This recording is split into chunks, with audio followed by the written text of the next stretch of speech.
So we are now recording. I want to give a very big welcome to everybody, and especially to Rabbi Chaiken, who is joining us all the way from Barbados to share with us about Jewish life in Barbados.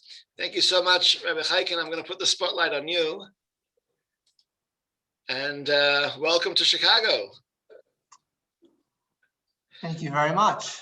It's not just Chicago, as you heard before. We have participants from all over, including Florida and I think other places too. Wonderful, wonderful. I'm happy to be here. I'm honored to be here. I'm going to try to share with you a little bit of the history of the Jewish community and Jewish life in Barbados, and I appreciate you joining us today. I hope you'll enjoy it. Are we ready to start? Are we ready to jump in? Let's jump in. Just a reminder for everybody, we will have some time for questions at the end. So if you have a question, please hold on to it, and we'll set aside some time at the end for questions. Thank you, Rabbi. Go ahead. Okay, so let me first introduce myself. My name is Rabbi Eli Chaiken, as the rabbi mentioned, and I live here in Barbados with my wife and our 3 children. We moved here as to open up the Chabad Center in 2017. So we've been here for the last 3.5 years. I'm originally from Cleveland, Ohio, so not too far from Chicago. My wife is originally from France, and my wife actually has a sister who lives in Chicago, so we have a small Chicago connection as well. We primarily are a classic Chabad center for the Caribbean, which includes servicing both the local Jewish people, Jewish population, as well as the second home owners, the snowbirds, tourists, and several other demographics, but we'll talk about that a little bit later. First, I want to jump into a little bit of the Jewish history going back to the 17th century in Barbados. So the truth is that the Jewish history of Barbados is very much intertwined with the general history of Barbados. You may know that Barbados was a British colony. It was colonized in 1627 by the British. And already in 1628, just 1 year later, there's already documentation, a certain contract where a Jew's name is mentioned and signed there. So it seems like the Jewish presence of Barbados dates almost back to the original inhabitation of Barbados. But the major thrust of the Jewish presence in Barbados started in the year 1654, a few years after 1627. How this happened is as follows. After the expulsion from Spain and Portugal of the Jewish communities there, many Jewish people traveled to Brazil. And there was a very large community in the port town of Brazil named Recife. Recife, Brazil had a very strong Jewish presence at that time. Unfortunately, in the 1650s, the Portuguese captured Recife from the Dutch, and the Jewish people had to look for a new destination, as our history goes. At the same time, the British governor responsible for Barbados at the time, it was the famous Oliver Cromwell, had heard of the financial success that the Jewish people had personally had and brought to Brazil. And he was at the time trying to build up and strengthen the economic situation in Barbados for the crown, for the British kingdom. And bringing the Jews to Barbados was a great opportunity to do that. So he cultivated those Sephardic Jews who had originally been in Recife, Brazil, from Spain and Portugal, to come as a safe haven to Barbados, the small island of Barbados. So they started coming then in 1654. And an interesting fact that many may not know is that at that time, Jewish people were not allowed to practice Jewish life, even in England itself. But through the efforts and the persuasion of Oliver Cromwell, Jewish life was sanctioned, Jewish practice was sanctioned 3 years before it was allowed to happen in London itself. By 1679, so 25 years later, there's documentation of already 300 Jews in Barbados. And in the next century, the mid-next century, by the mid-18th century, in the 1750s, we have documentation of 800 Jews, which, if I remember correctly, was about 10% of the population. So the Jewish people were a very strong aspect of general life in Barbados. And despite the many restrictions that the government, the local government, placed on Jewish merchants and Jewish, for example, Jewish people were not allowed to own plantations. They were very limited in the amount of slaves they were allowed to have. I think there was only one slave that a Jewish family was allowed to own. Unfortunately, it's terrible to have slaves in general, but at that time it was rampant, and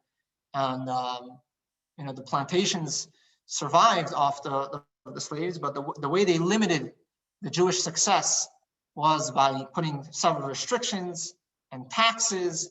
But nevertheless, the Jewish people found a way to be successful.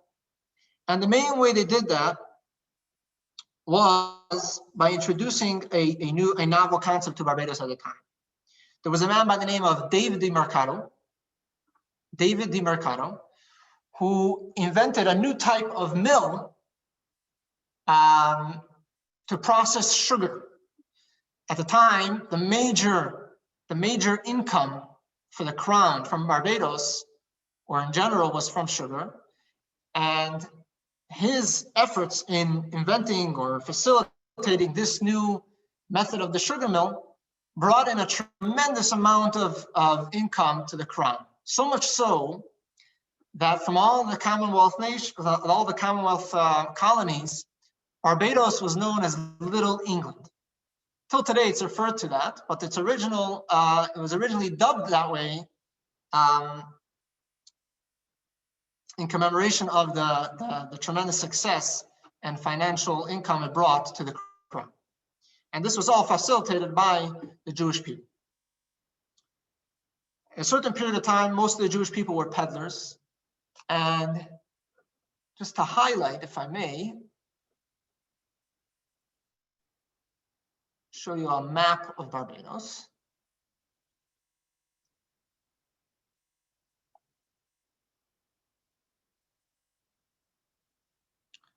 So if you can see here, this is the island of Barbados. Do we see this? Yes, we can see it well. Okay, so this is Barbados. And here, if I can zoom into the southwest corner, is the capital city of Bridgetown. This over here is all Bridgetown. And in the center of town, if I can find it now,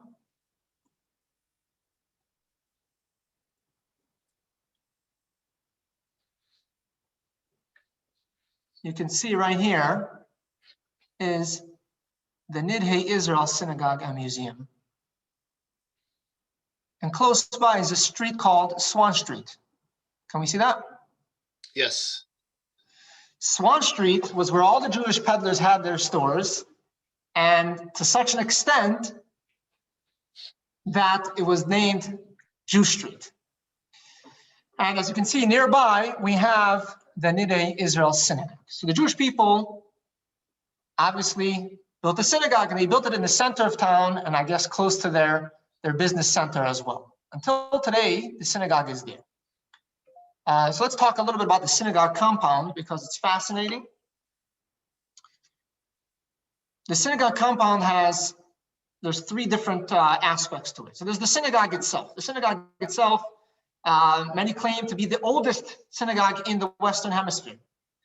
Now, the thing is, in 1831, so it was built around 1654 or between 1654 and 1664 in the first period when the Jewish people, the Sephardic Jewish population came to Barbados. Right away, they built a synagogue in the center of town. In 1834, there was a terrible hurricane which destroyed most of the synagogue. But on the foundation, on that same foundation, they rededicated the synagogue. They rebuilt and rededicated the synagogue in 1833. And that synagogue is here till today.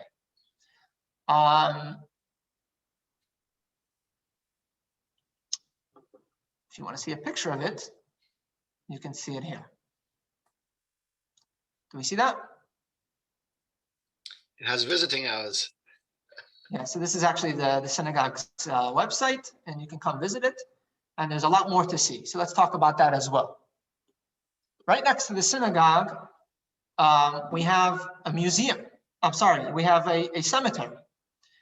And this cemetery, the first tombstone, the earliest tombstone that can be found is from 1660, but from a man by the name Aaron de Mercado, who's probably related to the earlier David de Mercado. And his tombstone from 1660 makes this cemetery the oldest, or definitely one of the oldest cemeteries from in the Western Hemisphere. And it's just fascinating to come and see the many different tombstones, and just to highlight one of the most wondrous ones that I find just unbelievable. Here you can see a tombstone from a man by the name of Mayor Cohen Belinfante, who this is quite a beautiful tombstone, if we may say. There's three different languages here: Hebrew, Portuguese, and on the perimeter you have English around. But besides for the text, you have actually images that are engraved in the tombstones. So if you see at the top, you have the hands split, implying that he was a Kohen, Mayor Kohen, and he blessed the priestly blessings. Here at the bottom, we have three different pictures. You have him blowing a shofar in the bottom left. You have his quill, as he was the sofer, and you have his kit, his kit, his circumcision kit.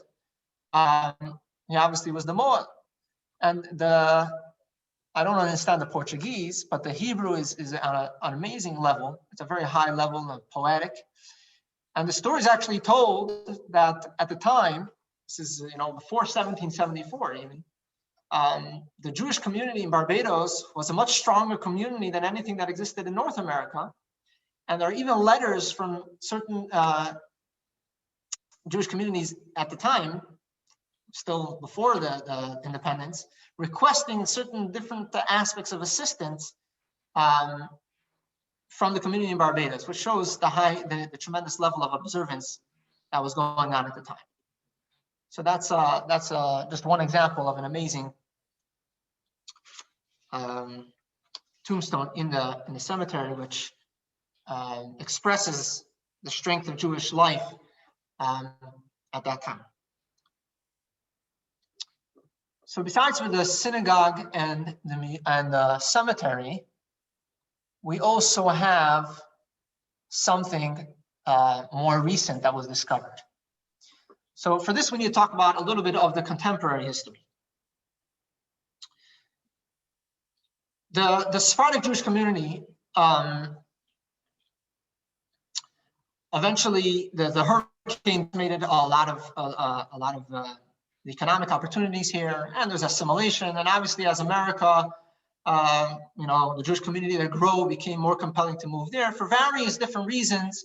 There was a strong level of emigration of the Jewish community from Barbados, and by the 1920s, it was close to nothing. And in 1929, the synagogue was actually sold off.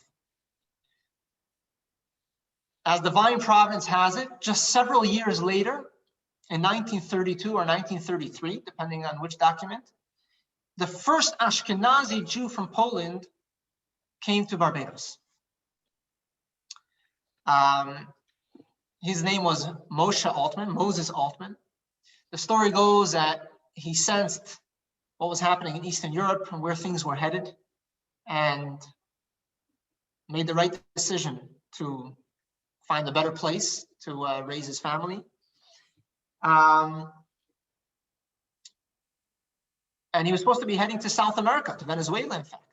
But the boat stopped at a little rock in the water. Barbados is the most easterly island if you're coming from Europe. So it must have stopped there on the way, and he got off. And apparently he said, let's give it a try, and the rest is history. And with time, he brought his family and friends, and until in the 50s and the 60s, there were between 40 and 50 families, Jewish families in Barbados. And again, it was never as large as the Sephardic community in its heyday, but they were very influential, very successful. Until today, the Jewish, there are many, his grandchildren are really the core of the local Jewish community. They did not know about the history of the synagogue, but they knew about the cemetery. The synagogue had fallen into disrepair, but they had known about the cemetery and had a faint knowledge, very distant knowledge of that there was once a synagogue, or that there was this synagogue building, which I think at the time was just used for storage. In the mid-1980s, the government of Barbados actually planned on knocking down that building and that area, using it to build a new Hall of Justice, a Supreme Court. And when the Jewish people found out about it, they said, there's no way that we're going to allow them to desecrate the cemetery. And at the same time, without going into all the details, with a lot of lobbying and negotiations with the government agreed to hand over the property to the Jewish community, the Jewish population, on condition that they restore it and make it a place of worship and a place where it can be visited and used for tourism, etc. So that has, between the mid-1980s till today, it's been a gradual process of unbelievable and beautiful restoration, and I highly recommend you come for a visit and check it out for yourself. But all this time, they knew about the cemetery and the synagogue. There was certain documentation that mentioned a rabbi's house, and the archaeologists who had been involved in this restoration process felt that let's give it a try. So they worked on it, and this is already into the 21st century, the beginning of the 2000s. And in 2008, they were digging, and they compound steps. And the steps are heading down. And to make a long story short, they found an opening. They left it for the day, and they come back the next morning, and this opening is full of water. Turns out that this was a beautiful mikvah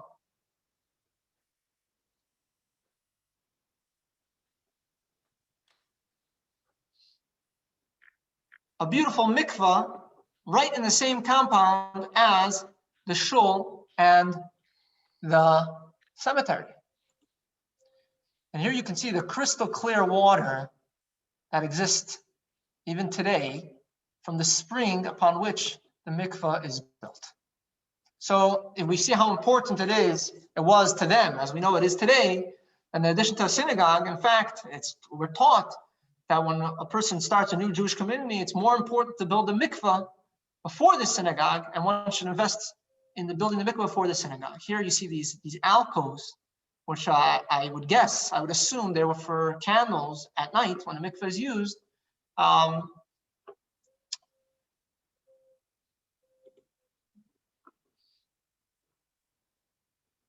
So to have the people using the mikveh be comfortable there. Just looking for one more thing.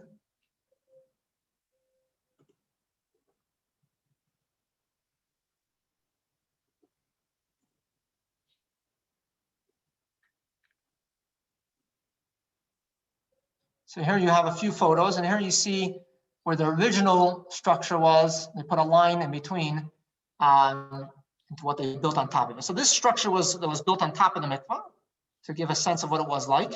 Here's the door to the mikvah.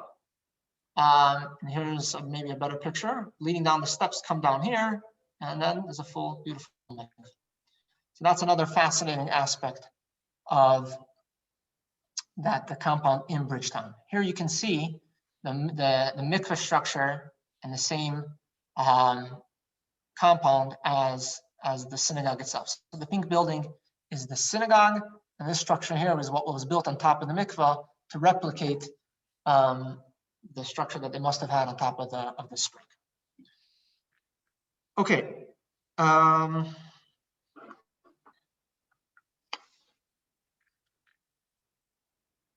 If we talk about how things are, we'll move along and talk about how things are today. So as I mentioned earlier,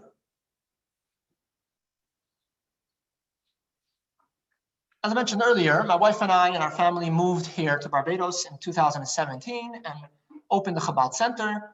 And we've been servicing the local Jewish population, the visitors, those that have come here for half a year or spent time here.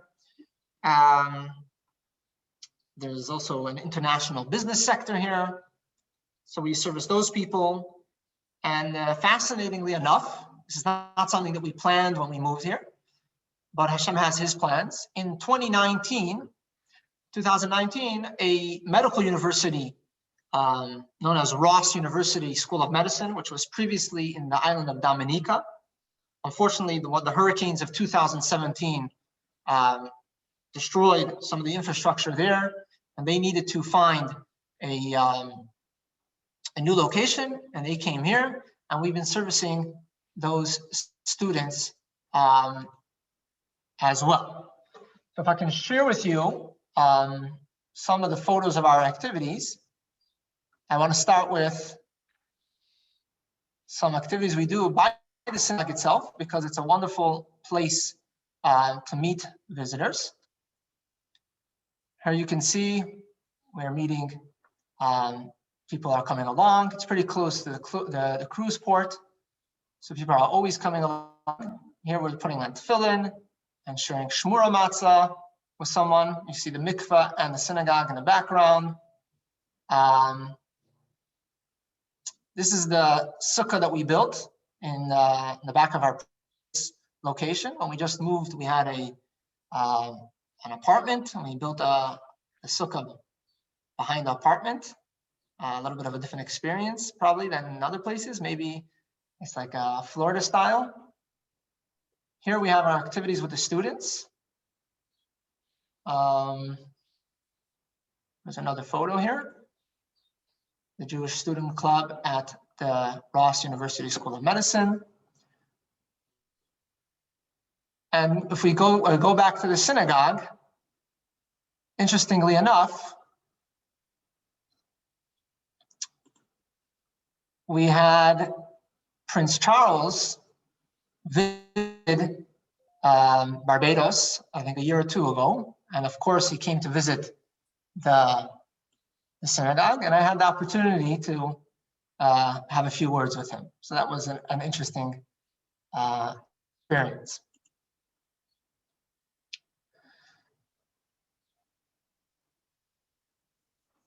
As you may imagine, there's very little Jewish infrastructure here. So our activities include basically providing many of the basic things that in a larger Jewish community you may take for granted, such as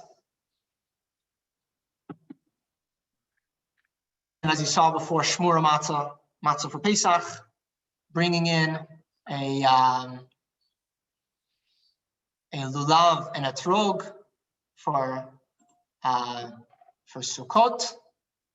Here we have the kids getting involved in doing the mitzvah, sharing with our friends.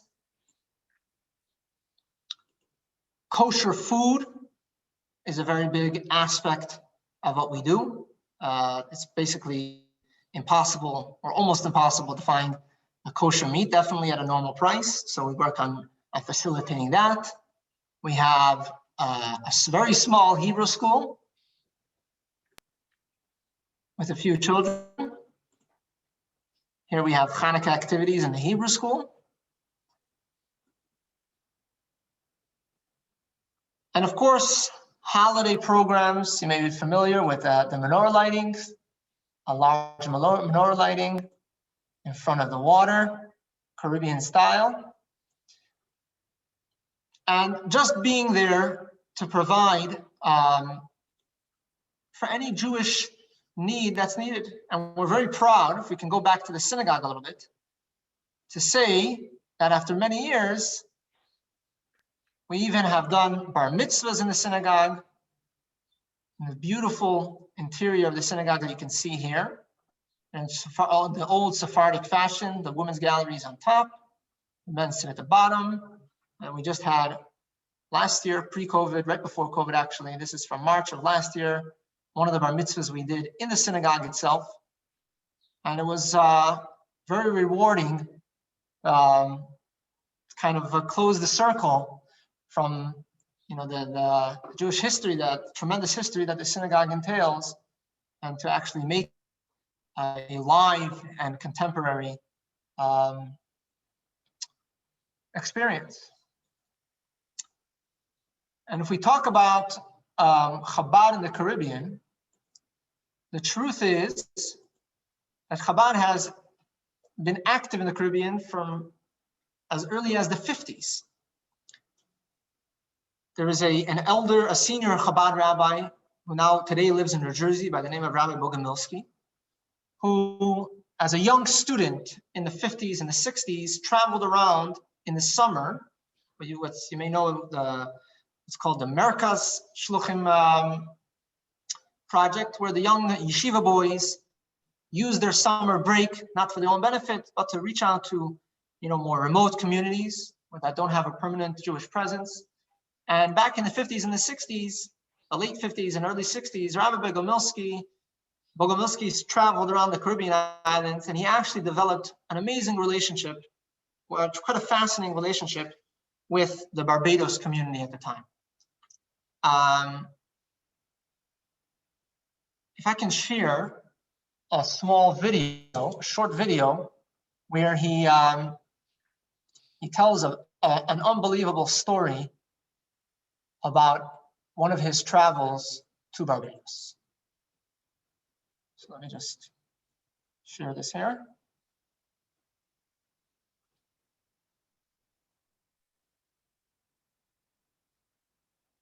In Barbados, it turned out that there were a bunch of children, 18 children, that didn't have a proper birth.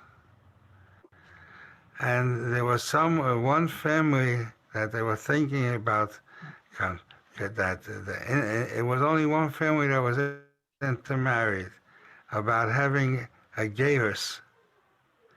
And also they tainted, the people tainted that they don't have a kosher Sefer Torah. To make a long story short, Zalman Shimon came down together with Chaim Zeivada. So the Rebbe told Zalman Shimon to take his Sefer Torah, that they should have it to Lein at least when he's there. And the Moyle corrected, they have a few Terusim in their Sefer Torah, so he corrected it. But Zalman Shimon came with the tiny Sefer Torah. And in Speisman's house, we made the bris for 18 children.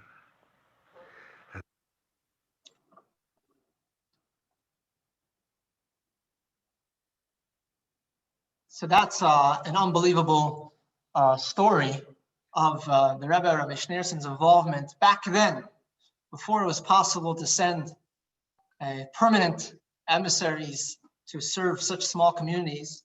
But then he was influential in facilitating Jewish life even back then. And to share just one more story, the power of one mitzvah. Rabbi Bogomilsky traveled there on another occasion with two other rabbis, and they were instructed to gather all the men in the shul and to put on tefillin with every single one of them. Late at the end of the day, they traveled to a nearby island. They flew to a nearby island called Trinidad, and they called the Rebbe's secretary and gave a report of their day. And the Rebbe overheard the conversation, and he asked, did every single person put on tefillin? And they said yes. And he asked again, did every single person put on? They said, everyone besides for one person who had to take a boat to a nearby island for business, and he just wasn't there on the island. And the Rebbe said, one of these three rabbis should fly back from Trinidad to Barbados the next day and put on tefillin with that one man. From here we see the tremendous value. You can just imagine what it costed at that time in the 60s to fly and hop between island to island. But it was irrelevant. The value of a one mitzvah is immeasurable and priceless. And I strongly feel that these seeds that were planted then are growing now, and the success that we see today and the ability to have a full-time Jewish center here are an outcome of that investment back then. So, and just to note, from these 18 boys that had the bris back then, in 1960, if I'm not mistaken, or 1961. Today, we have great relationships with several of them. I know them personally. And there's one that's even today, he's almost 7 years old, but we study Aleph Beis together. We studied yesterday, we'll probably study tomorrow again. And several others that I know as well. And it's just a very rewarding and meaningful experience.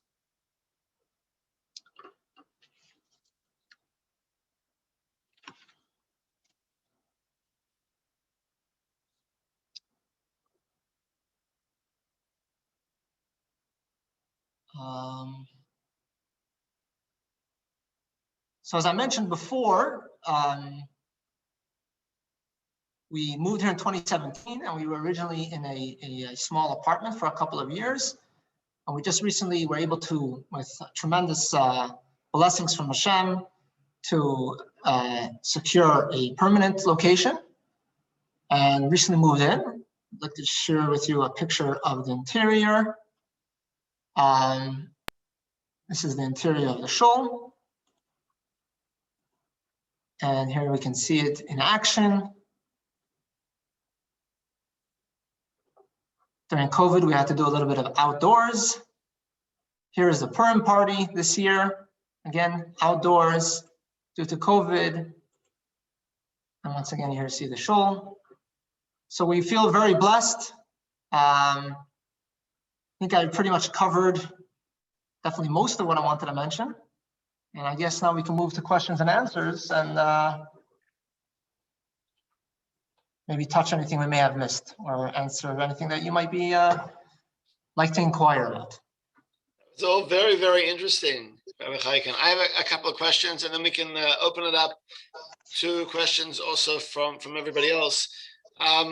So just in terms of your ability to get along with the general population. So I gathered that the English is one of the spoken languages, right, in Barbados?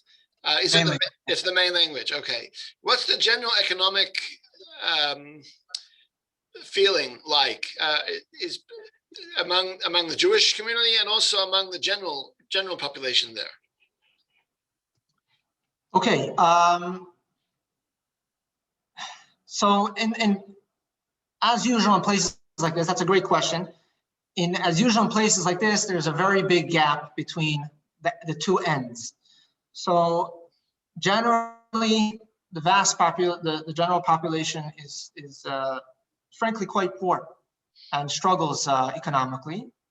Obviously, there's a certain part of the culture of Barbados, more in the visitors part of the luxurious or the higher end part of Barbados, which is primarily the west coast of Barbados. So you have that gap there. But in recent times, things are getting better.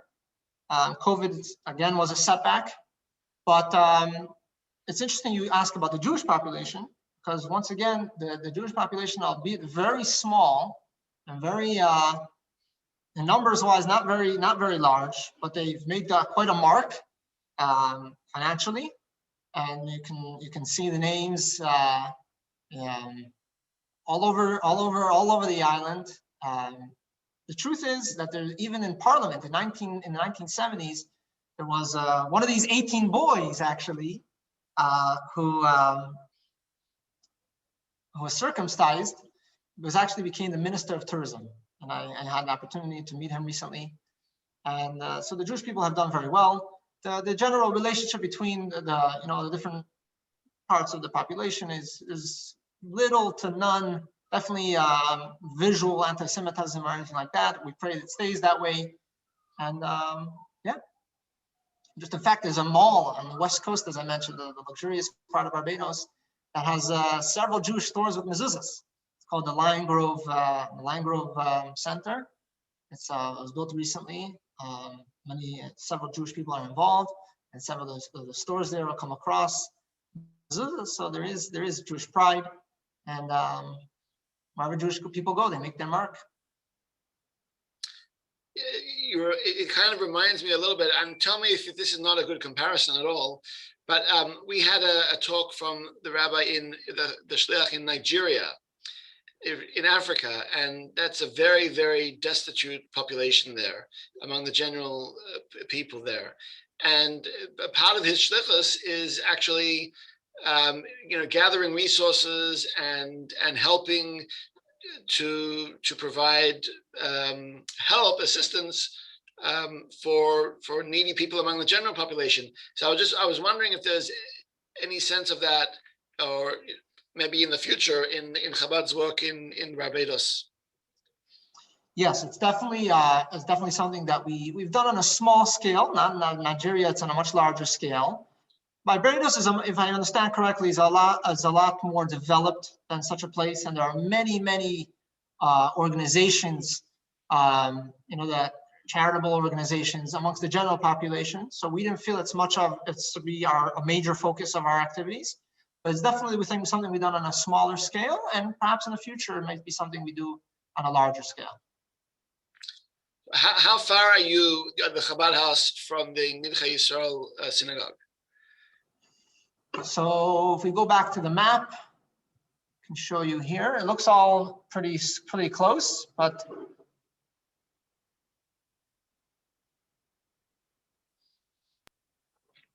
so the Bridgetown, again, the southwest corner of Barbados, is about a 20-minute drive from where we are. It's not really a residential place anymore. Definitely for the Jewish crowd, the Jewish population. We are now on the south coast of Barbados, in a place called Oistins, Maxwell Oistins. We're just a few minutes away from the water. There are many nearby hotels. So as we cater a lot to the visiting crowd, and also in close enough proximity to where the local population lives, so we can kind of balance the two areas of our work. And well, in terms of the other Caribbean islands, are there Jewish populations there? How do they compare to Jewish life in Barbados? Do you have a lot of connection with them? How does that work? Yeah, so we have, there are, I think, 15 or so Chabad centers throughout the Caribbean. Although they seem close, each one is a world unto its own. The vibe and the culture of each place is different, and so we do share a lot, and we obviously we have the groups and we have the meetings that we get together. Before COVID, once a year or every 2 years, and we converse and we share ideas. There are certain islands that also have Jewish communities. Some do, some don't. So you have 2 French islands that have Jewish communities, Guadeloupe and Martinique, but they're a little bit, different style than the rest. The closest 2 islands to us are St. Lucia and Grenada. So St. Lucia has no history of a Jewish community at all. They're working from scratch and they're doing unbelievable work there, Rabbi Super. Grenada also has very little of a Jewish community, but they have the largest medical school in the Caribbean, St. George's Medical School. So he has probably 100 or 200 students that he services there. So that's a little bit of a different situation. So as I said, we do share certain things, but each place is unique. Very, very interesting, fascinating. Well, let's open it up to questions from the audience. If anyone has a question, you can, if you're on the computer, you can unmute yourself. And if you're on the phone, the way to do that is by pressing star and then 6. And then just go ahead. If you have a question, unmute yourself and ask your question.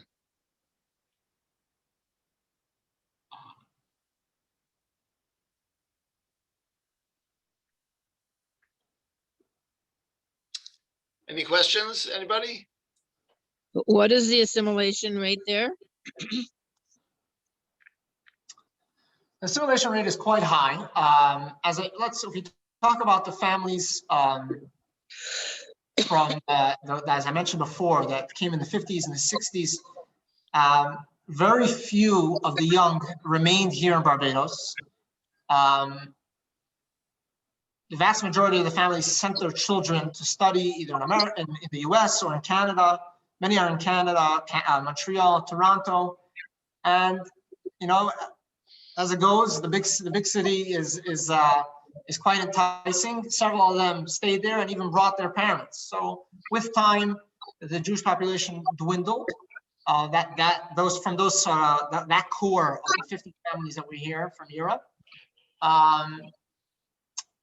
Many of those remained, did assimilate.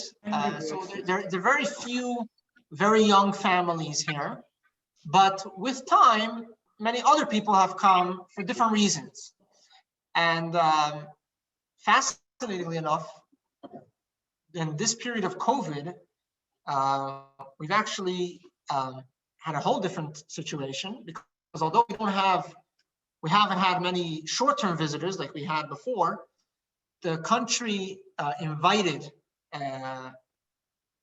nomads, digital nomads, people working from home, to come visit, to come spend a year or 2 in Barbados, and several young Jewish families have chosen to do that.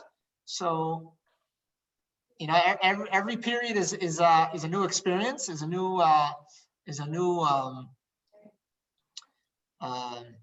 situation. And I say this is our 4th year here. I don't think any one year is similar to the other year. And we know that Hashem sent us here for a reason. So we have a whole new area of activity that COVID brought upon us. Although we were originally concerned it would hinder our activities, it's been on the contrary. And so to answer your question, the assimilation rate is quite high. But on the other hand, we have other people moving here for other reasons. So we're busy. Is there an Israeli consulate or embassy? There isn't an Israeli consulate or embassy, but there's an honorary consul general. In fact, I can share with you a photo. All right. Let's see if I have a photo here.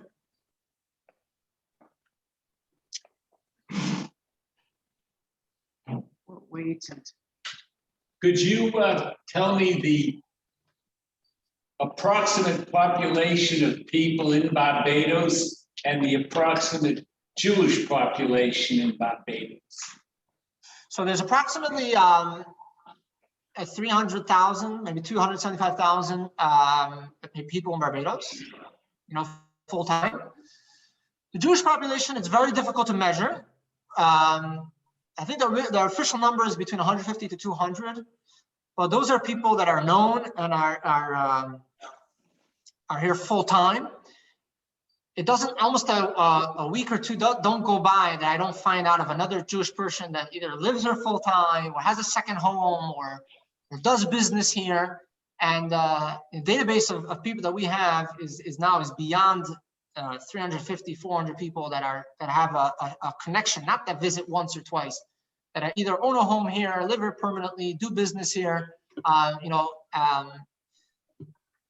So that's a growing number. I'll give you one example that I did of our activities here. My wife is French, as I mentioned before. We know nothing's by chance, but it seemed like by chance I bumped into somebody who happened to say that I'm Jewish, and I've been living here for 14, 15 years, and was not involved in any aspect of Jewish life. His father was actually, I think, a Holocaust survivor, but he came from France, and he's been living in Barbados with very little exposure to Jewish life. And to make a long story short, in this tiny corner of the world, he's experienced for the first time every single holiday across the year. He's experienced Rosh Hashanah. He heard shofar for the first time. He sat in a sukkah and shook the lulav and atrot for the first time. He ate shmura matzah for the first time, at Chabad Barbados. So that's an example of somebody that is, people like to come to Barbados and keep a low profile. So we really don't know how many more of those there are. We estimate that, again, if you're talking about how many people we know of right now that are involved, full-time locally, I would say about between 300 and 400 Jewish people. Great. Thank you. Just to answer your question, the Honorary Consul General was, as I said before, the first Jewish person in Barbados was the name of Moshe Altman.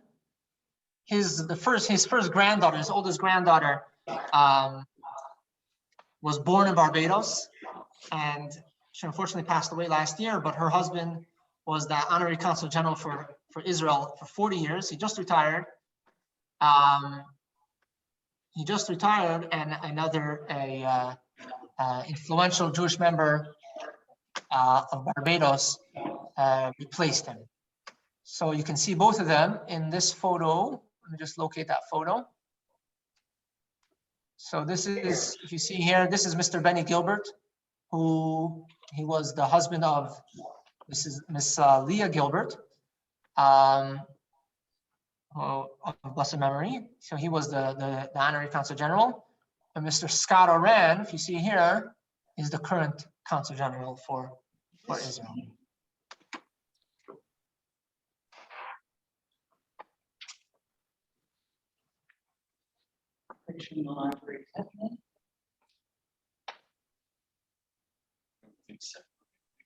So does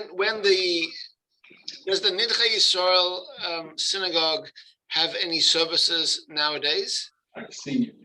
Yeah, or is it so, only when you make a bar mitzvah there or something like that?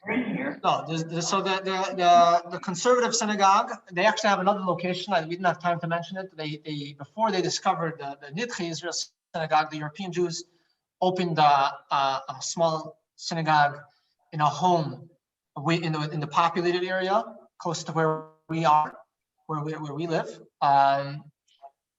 And the way it used to be is they have a conservative congregation there, where they would split their time between the local synagogue in the summers, and in the winters they would have Friday night services there in Nidchei Israel, because there's more, they're more of a visiting crowd, which is not, that comes to the cruise ships.